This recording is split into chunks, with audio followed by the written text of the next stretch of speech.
चुनावी राज्य मध्य प्रदेश के दौरे पर प्रधानमंत्री मोदी हैं और इस वक्त संबोधित कर रहे हैं वहां जनसभा को। सीधे लिए चलते हैं। बीना और बेतवा दोनों का आशीर्वाद मिला हुआ है और मुझे तो महीने भर में दूसरी बार सागर आकर आप सभी के दर्शन का सौभाग्य मिला है और मैं शिवराज जी की सरकार का भी अभिनंदन और धन्यवाद करता हूं कि आज मुझे आप सबके बीच जाकर के आप सबके दर्शन करने का अवसर भी दिया। पिछली बार मैं संत रविदास जी की उस भव्य स्मारक के भूमि पूजन के अवसर पर आपके बीच आया था। आज मुझे मध्य प्रदेश के विकास, उस विकास को नई गति देने वाली अनेक परियोजनाओं का भूमि पूजन करने का अवसर मिला है। ये परियोजनाएं इस क्षेत्र के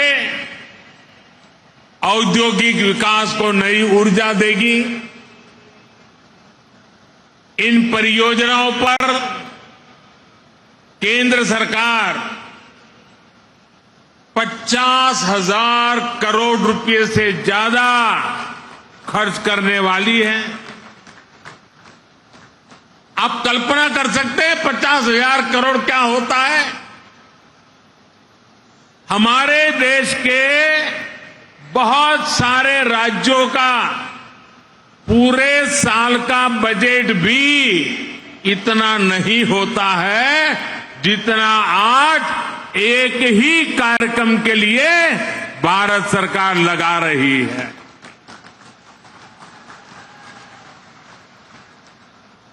ये दिखाता है कि मध्य प्रदेश के लिए हमारे संकल्प कितने बड़े हैं। ये सारे प्रोजेक्ट्स आने वाले समय में मध्य प्रदेश में हजारों हजार युवाओं को रोजगार देंगे। ये परियोजनाएं गरीब और मध्यम वर्गीय परिवारों के सपनों को सच करने वाली है। मैं बीना रिफाइनरी के विस्तारीकरण और अनेक नई सुविधाओं के शिलान्यास के लिए मध्य प्रदेश के कोटि कोटि जनों को बहुत बहुत बधाई देता हूं। साथियों, आजादी के इस अमृत काल में हर देशवासी ने अपने भारत को विकसित बनाने का संकल्प लिया है। इस संकल्प की सिद्धि के लिए ये जरूरी है कि भारत आत्मनिर्भर हो। हमें विदेशों से कम चीजें बाहर से मंगानी पड़े। आज भारत पेट्रोल डीजल तो बाहर से मंगाता ही है, हमें पेट्रोकेमिकल प्रोडक्ट्स के लिए भी दूसरे देशों पर निर्भर रहना पड़ता है। आज जो बिना रिफाइनरी में पेट्रोकेमिकल कॉम्प्लेक्स का शिलान्यास हुआ है, वो भारत को ऐसी चीजों के उत्पादन में आत्मनिर्भर बनाने का काम करेगा। बहुत से लोगों को ये पता ही नहीं होता कि जो प्लास्टिक पाइप बनते हैं, बाथरूम में इस्तेमाल होने वाली प्लास्टिक की बाल्टी और मग होते हैं, प्लास्टिक के नल होते हैं, प्लास्टिक की कुर्सी टेबल होती है, घरों का पेंट होता है, कार का बम्पर होता है, कार का डैशबोर्ड होता है, पैकिंग मटेरियल होता है, मेडिकल उपकरण होते हैं, ग्लूकोज की बोतल होती है, मेडिकल सिरिंज होती है, अलग अलग तरह के कृषि उपकरण होते हैं। इन सभी में पेट्रोकेमिकल की बहुत बड़ी भूमिका होती है। अब बीना में बनने वाला ये आधुनिक पेट्रोकेमिकल कॉम्प्लेक्स इस पूरे क्षेत्र को विकास की नई ऊंचाई पर ला देगा, ये मैं आपको गारंटी देने आया हूं।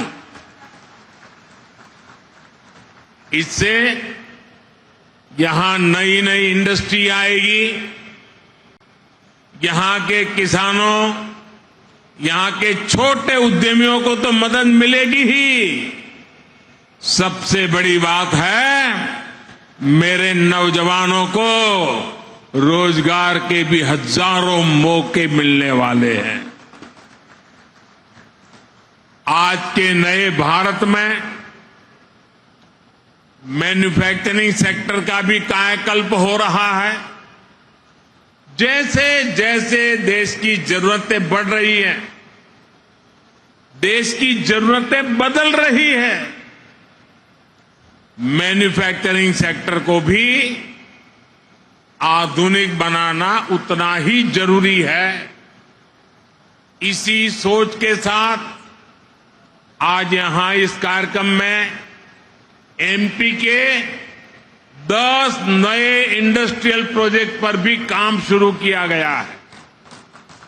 नर्मदापुरम में रिन्यूएबल एनर्जी से जुड़ी मैन्युफैक्चरिंग जोन हो, इंदौर में 2 नए आईटी पार्क्स हो, रतलाम में मेगा इंडस्ट्रियल पार्क हो, ये सभी मध्य प्रदेश की औद्योगिक ताकत को और ज्यादा बढ़ाएंगे। और जब मध्य प्रदेश की औद्योगिक ताकत बढ़ेगी तो इसका लाभ सबको होने वाला है। यहां के नौजवान, यहां के किसान, यहां के छोटे छोटे उद्यमी, सभी की कमाई बढ़ेगी, सभी को ज्यादा से ज्यादा नए अवसर मिलेंगे। मेरे परिवारजनों, किसी भी देश या फिर किसी भी राज्य के विकास के लिए जरूरी है कि पूरी पारदर्शिता से शासन चले, भ्रष्टाचार पर लगाम कसी रहे। यहां मध्य प्रदेश में आज की पीढ़ी को बहुत याद नहीं होगा, लेकिन एक वो भी दिन था जब मध्य प्रदेश की पहचान देश के सबसे खस्ता हाल राज्यों में हुआ करती थी। आजादी के बाद जिन्होंने लंबे समय तक एमपी में राज किया, उन्होंने भ्रष्टाचार और अपराध के सिवाय एमपी को कुछ भी नहीं दिया। दोस्तों, कुछ भी नहीं दिया। वो जमाना था एमपी में अपराधियों का ही बोलबाला था। कानून व्यवस्था पर लोगों को भरोसा ही नहीं था। ऐसी स्थिति में आखिर मध्य प्रदेश में उद्योग कैसे लगते? कोई व्यापारी यहां आने की हिम्मत कैसे करता?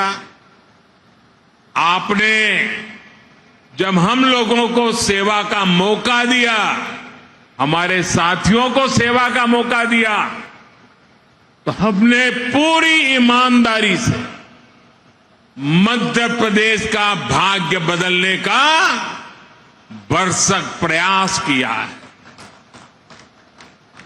हमने मध्य प्रदेश को भय से मुक्ति दिलाई, यहां कानून व्यवस्था को स्थापित किया।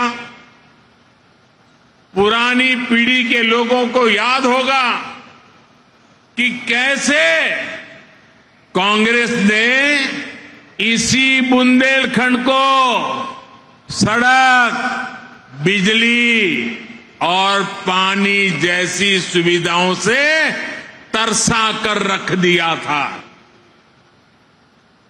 आज भाजपा सरकार में हर गांव तक सड़क पहुंच रही है, हर घर तक बिजली पहुंच रही है। जब यहां कनेक्टिविटी सुधरी है तो उद्योग धंधों के लिए भी एक सानुकूल, पॉजिटिव माहौल बना है। आज बड़े बड़े निवेशक मध्य प्रदेश आना चाहते हैं, यहां नई नई फैक्ट्रियां लगाना चाहते हैं। मुझे विश्वास है अगले कुछ वर्षों में मध्य प्रदेश औद्योगिक विकास की नई ऊंचाई छूने जा रहा है। मेरे परिवारजनों, आज का नया भारत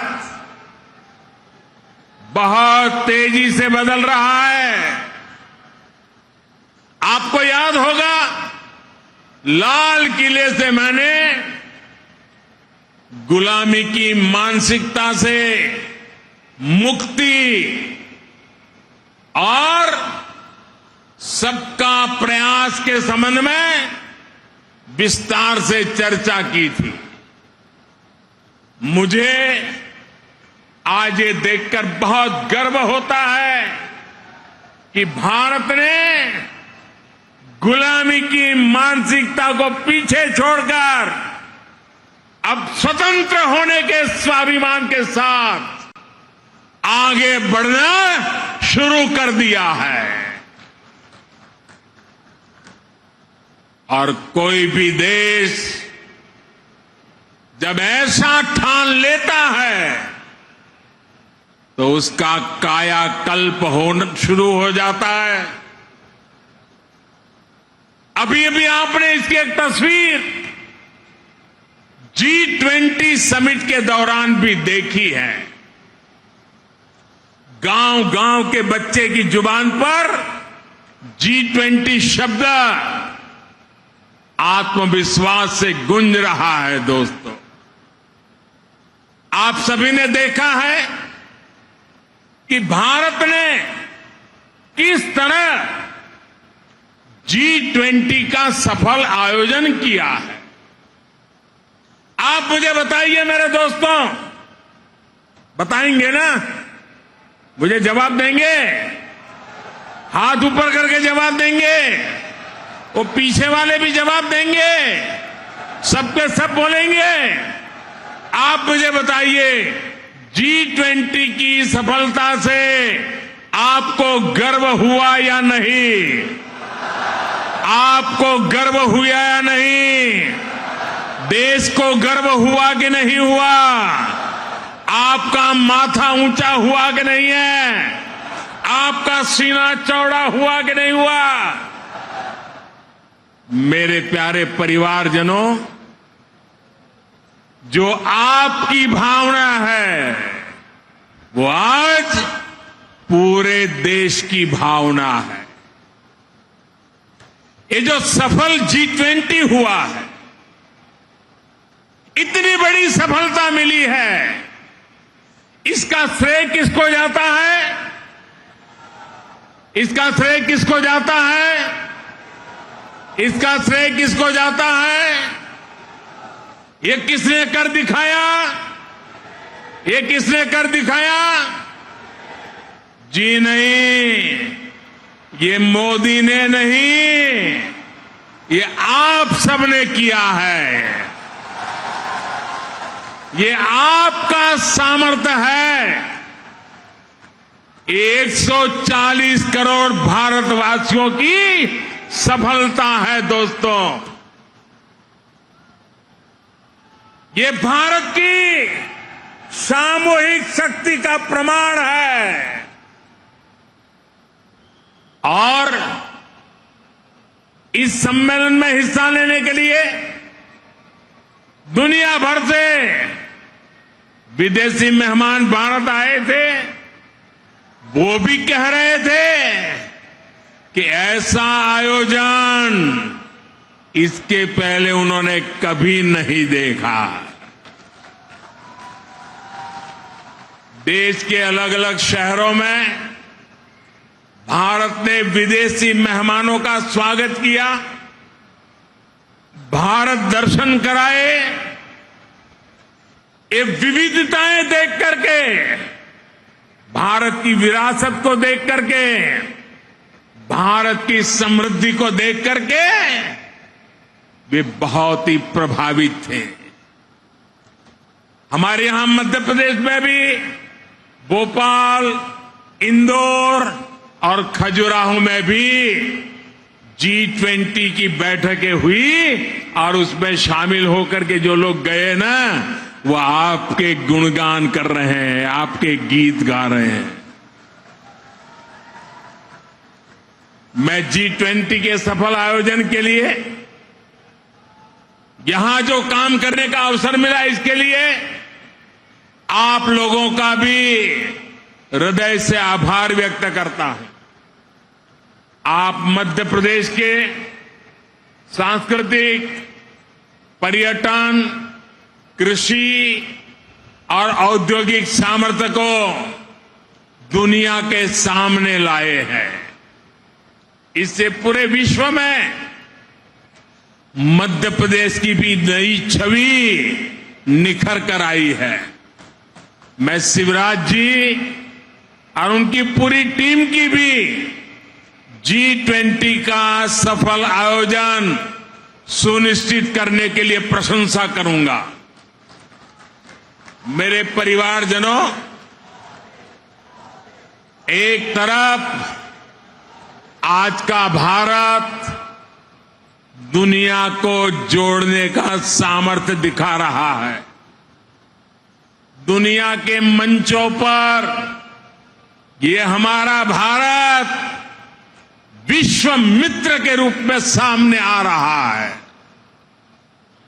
वहीं दूसरी तरफ कुछ ऐसे दल भी हैं जो देश को, समाज को विभाजित करने में जुटे हैं। इन्होंने मिलकर के एक इंडी अलायंस बनाया है। इस इंडी अलायंस को कुछ लोग गठबंधन गठबंधन भी कहते हैं। इनका नेता तय नहीं है, नेतृत्व पर भ्रम है, लेकिन इन्होंने पिछले दिनों जो मुंबई में उनकी मीटिंग हुई थी, मुझे लगता है उस मीटिंग में उन्होंने आगे एक गठबंधन कैसे काम करेगा उसकी नीति और रणनीति बना दी है। उन्होंने अपना एक हिडन एजेंडा भी तय कर लिया है और ये नीति रणनीति क्या है? ये इंडी अलायंस की नीति है, एक गठबंधन की नीति है, भारत की संस्कृति पर हमला करने की। इंडी अलायंस का निर्णय है भारतीयों की आस्था पर हमला करो। इंडी अलायंस गठबंधन की नीयत है भारत को जिस विचारों ने, जिस संस्कारों ने, जिस परंपराओं ने हजारों वर्ष से जोड़ा है, उसे तबाह कर दो। जिस सनातन से प्रेरित होकर देवी अहल्याबाई होलकर ने देश के कोने कोने में सामाजिक कार्य किए, नारी उत्थान का अभियान चलाया, देश की आस्था की रक्षा की, ये घमंडिया गठबंधन, ये इंडी अलायंस उस सनातन संस्कारों को, परंपरा को समाप्त करने का संकल्प लेकर के आए हैं। ये सनातन की ताकत थी कि झांसी की रानी लक्ष्मीबाई अंग्रेजों को ये कहते हुए ललकार कर पाई कि मैं अपनी झांसी नहीं दूंगी। जिस सनातन को गांधी जी ने जीवन पर्यंत माना, जिन भगवान श्री राम ने उनको जीवन भर प्रेरणा दी, उनके आखिरी शब्द बने हे राम। जिस सनातन ने उन्हें अस्पृश्यता के खिलाफ आंदोलन चलाने के लिए प्रेरित किया, ये इंडी गठबंधन के लोग, एक घमंडिया गठबंधन के लोग उस सनातन परंपरा को समाप्त करना चाहते हैं। जिस सनातन से प्रेरित की स्वतंत्रता का बीड़ा उठाया, गणेश पूजा को स्वतंत्र आंदोलन से जोड़ा, उस सनातन को समाप्त करना चाहते हैं। जिस सनातन से प्रेरित होकर लोकमान्य तिलक ने मां भारती की स्वतंत्रता का बीड़ा उठाया, गणेश पूजा को स्वतंत्र आंदोलन से जोड़ा, सार्वजनिक गणेशोत्सव की परंपरा बनाई, आज उसी सनातन को ये इंडी गठबंधन तहस नहस करना चाहता है। साथियों, ये सनातन की ताकत थी कि स्वतंत्रता आंदोलन में फांसी पाने वाले वीर कहते थे कि अगला जन्म मुझे फिर ये भारत मां की गोद में देना। जो सनातन संस्कृति संत रविदास का प्रतिबिंब है, जो सनातन संस्कृति माता शबरी की पहचान है, जो सनातन संस्कृति महर्षि वाल्मीकि का आधार है, जिस सनातन ने हजारों वर्षों से भारत को जोड़े रखा है, ये लोग मिलकर अब उस सनातन को खंड खंड करना चाहते हैं। आज इन लोगों ने खुल करके बोलना शुरू किया है, खुल करके हमला करना शुरू करके दिया है। कल ये लोग हम पर होने वाले हमले और बढ़ाने वाले हैं। देश के कोने कोने में हर सनातनी को, इस देश को प्यार करने वाले को, इस देश की मिट्टी को प्यार करने वाले को, इस देश के कोटि कोटि जनों को प्यार करने वालों को, हर किसी को सतर्क रहने की जरूरत है। सनातन को मिटाकर ये देश को फिर 1000 साल की गुलामी में धकेलना चाहते हैं। लेकिन हमें मिलकर ऐसी ताकतों को रोकना है। हमारी संगठन की शक्ति से, हमारी एकजुटता से उनके मंसूबों को नाकाम करना है। मेरे परिवारजनों, भारतीय जनता पार्टी राष्ट्रभक्ति की, जनशक्ति की भक्ति की और जनसेवा की राजनीति के लिए समर्पित है। वंचितों को वरीयता, यही भाजपा के सुशासन का मूल मंत्र है। भाजपा की सरकार एक संवेदनशील सरकार है। दिल्ली हो या भोपाल, आज सरकार आपके घर तक पहुंचकर आपकी सेवा करने का प्रयास करती है। जब कोविड का इतना भयंकर संकट आया तो सरकार ने करोड़ों देशवासियों का मुफ्त टीकाकरण कराया। हम आपके सुख दुख के साथी हैं। हमारी सरकार ने 80 करोड़ से अधिक देशवासियों को मुफ्त राशन दिया। गरीब का घर का चूल्हा जलते रहना चाहिए, गरीब का पेट भूखा नहीं रहना चाहिए। हमारी कोशिश यही थी कि कोई गरीब, दलित, पिछड़े, आदिवासी परिवार की मां को अपना पेट बांधकर सोना न पड़े।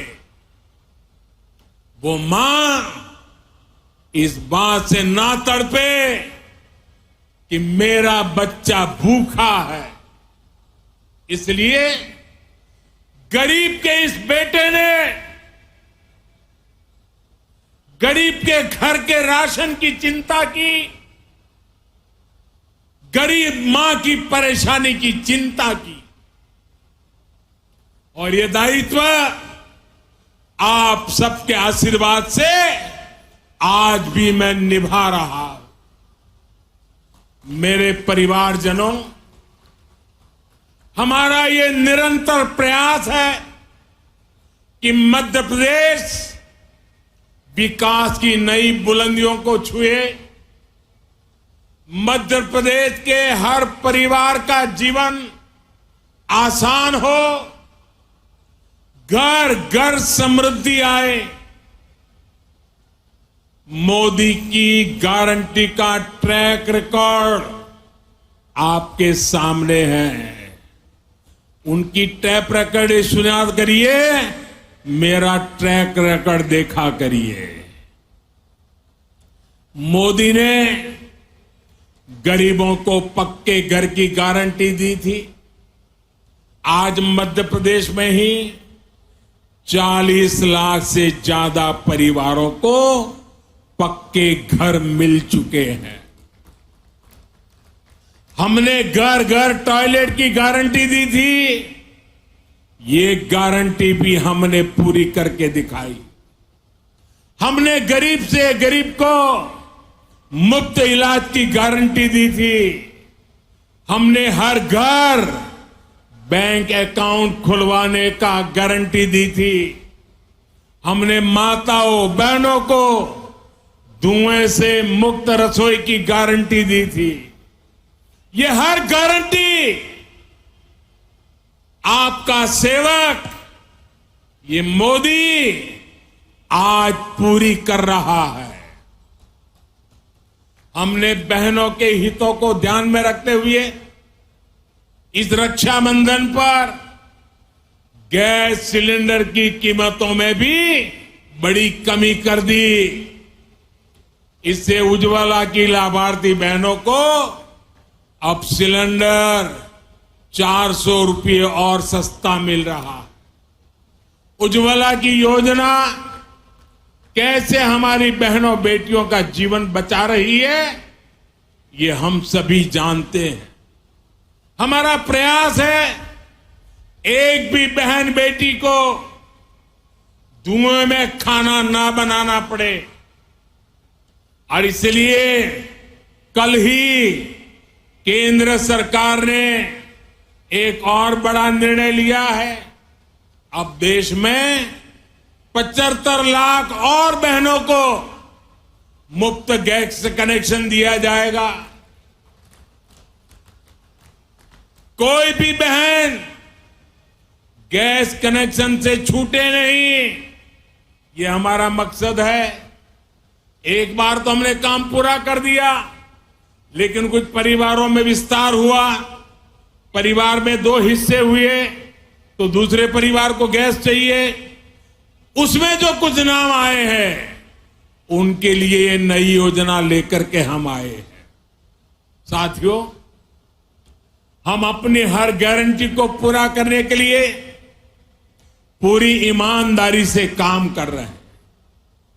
हमने बिचौलियों को खत्म कर हर लाभार्थी को पूरा लाभ देने की गारंटी दी थी। इसका एक उदाहरण प्रधानमंत्री किसान सम्मान निधि भी है। इस योजना के लाभार्थी हर किसान को 28,000 रुपये सीधे उनके बैंक खाते में भेजे गए। इस योजना पर सरकार 2,60,000 करोड़ रुपए से अधिक खर्च कर चुकी है। साथियों, बीते 9 वर्षों में केंद्र सरकार का यह भी प्रयास रहा है कि किसानों की लागत कम हो, उन्हें सस्ती खाद मिले। इसके लिए हमारी सरकार ने 9 वर्ष में 10 लाख करोड़ रुपए से ज्यादा सरकारी तिजोरी में से खर्च किया है। आज यूरिया की बोरी, आप जो खेत में यूरिया लेके जाते हो ना, मेरे किसान भाइयों बहनों, ये यूरिया की थैली अमेरिका में 3,000 रुपए में बिकती है, लेकिन वही बोरी मेरे देश के किसानों को हम सिर्फ 300 रुपये में पहुंचाते हैं, और इसके लिए 10 लाख करोड़ रुपया सरकारी खजाने से खर्च किया। आप याद करिए, जिस यूरिया के नाम पर पहले हजारों करोड़ रुपए के घोटाले हो जाते थे, जिस यूरिया के लिए किसानों को दिन रात लाठियां खानी पड़ती थी, अब वही यूरिया कितनी आसानी से हर जगह उपलब्ध हो रहा है। मेरे परिवारजनों, सिंचाई का महत्व क्या होता है, ये बुंदेलखंड से बेहतर कौन जानता है। भाजपा की डबल इंजन सरकार ने बुंदेलखंड में अनेक सिंचाई परियोजनाओं पर काम किया है। केन बेतवा लिंक नहर से बुंदेलखंड सहित इस क्षेत्र के लाखों किसानों को बहुत लाभ होने वाला है, और जीवन भर होने वाला है, आने वाली पीढ़ियों के लिए भी होने वाला है। देश की हर बहन को उसके घर में पाइप से पानी पहुंचाने के लिए भी हमारी सरकार निरंतर परिश्रम कर रही है। सिर्फ 4 वर्षों में ही देश भर में लगभग 10 करोड़ नए परिवारों तक नल से जल पहुंचाया गया है। मध्य प्रदेश में भी 65 लाख परिवारों तक पाइप से पानी पहुंचाया जा चुका है। इसका बहुत अधिक लाभ मेरे बुंदेलखंड की माताओं बहनों को हो रहा है। बुंदेलखंड में अटल भूजल योजना के तहत पानी के स्रोत बनाने पर भी बड़े स्तर पर काम हो रहा है। साथियों, हमारी सरकार इस क्षेत्र के विकास के लिए, इस क्षेत्र के गौरव को बढ़ाने के लिए पूरी तरह से प्रतिबद्ध है, पूरी तरह से आपको समर्पित है। इस साल 5 अक्टूबर को रानी दुर्गावती जी की 500वीं जयंती है। डबल इंजन की सरकार इस पुण्य अवसर को भी बहुत धूमधाम से मनाने जा रही है। साथियों, हमारी सरकार के प्रयासों का सबसे अधिक लाभ गरीब को हुआ है, दलित, पिछड़े, आदिवासी को हुआ है, वंचितों को वरीयता का, सबका साथ सबका विकास का यही मॉडल आज विश्व को भी राह दिखा रहा है। अब भारत दुनिया की टॉप 3 पहले तीन अर्थव्यवस्था में आने का लक्ष्य लेकर के काम कर रही है। भारत को टॉप 3 बनाने में मध्य प्रदेश की बड़ी भूमिका, और मध्य प्रदेश उसको निभाएगा। इससे यहां के किसानों, यहां के उद्योगों, यहां के नौजवानों, उनके लिए नए नए अवसर तैयार होने वाले। आने वाले 5 साल मध्य प्रदेश के विकास को नई बुलंदी देने के हैं। आज जिन प्रोजेक्ट्स की नींव हमने रखी है, ये मध्य प्रदेश के तेज विकास को और तेजी देंगे। इतनी बड़ी तादाद में आप विकास के इस उत्सव को मनाने के लिए आए, विकास के उत्सव में भागीदार हुए और आपने आशीर्वाद दिया। इसके लिए मैं आप सबको बहुत बहुत धन्यवाद करता हूं।